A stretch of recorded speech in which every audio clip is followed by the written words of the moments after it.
We are here to get Biafra, yes. But I don't want Biafra of idiots. Azikiwe fought for independence. Jomo Kenyatta fought for independence. From Nkrumah fought for independence. Arap Moi fought for independence. Nyerere fought for independence.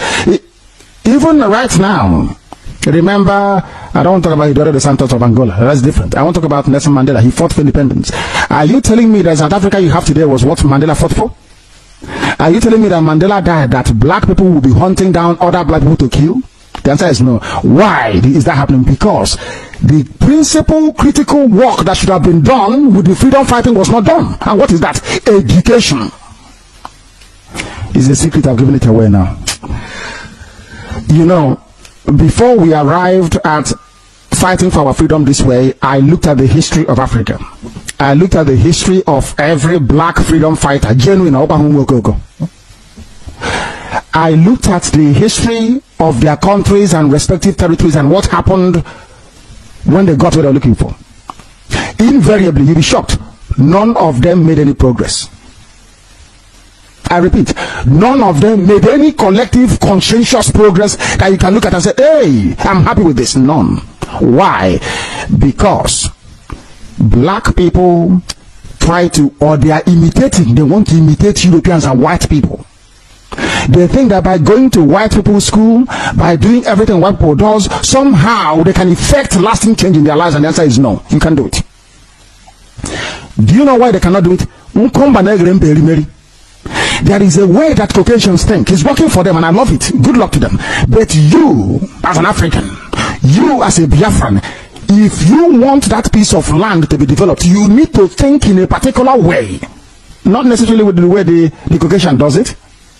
That is what we are doing, so that the legacy of Biafra will last, that Biafrans will not condone anybody. You will judge any fool who is in office and stealing money. They say don't judge anybody. So somebody can be a governor and steal people's salary and run away.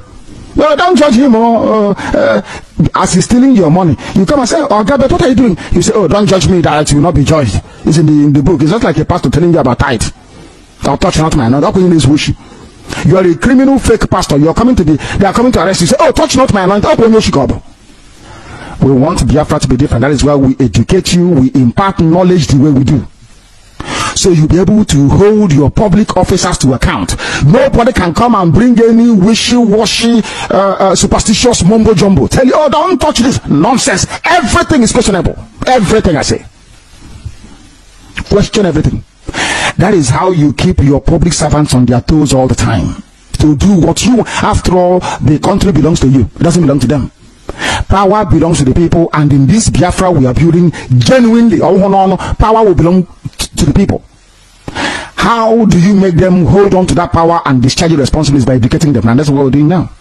So sometimes it appears as if we are digressing, oh, we are going towards religion. It is for a purpose. We know what we are doing. It is for a purpose. Or else you end up dumb. You will know what they're doing. We don't want that rubbish. That's why we do things the way we do. After all, the basis of your ignorance as a black person is religion. Religion is why black Africans are dumb. By the time you come away from this bondage, my goodness, that is why we are the way we are. We are fast forwarding everything to make it quick, so that when we get Biafra, you won't mess it up.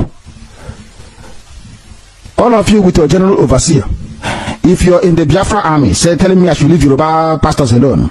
If you know Yorubas don't want Biafra, is that correct? Yes, this man said, Kubiji said he is praying for the zoo not to break up. Yes? And we're fighting for the zoo to break up. Now, if this pastor of yours, because as you're going now, you give your mom your phone number or your dad. Your dad goes to Yoruba church. They ask you that, oh, where is your son? My son is fighting with the army of Biafra. The pastor can say, give me his number. I want to call him.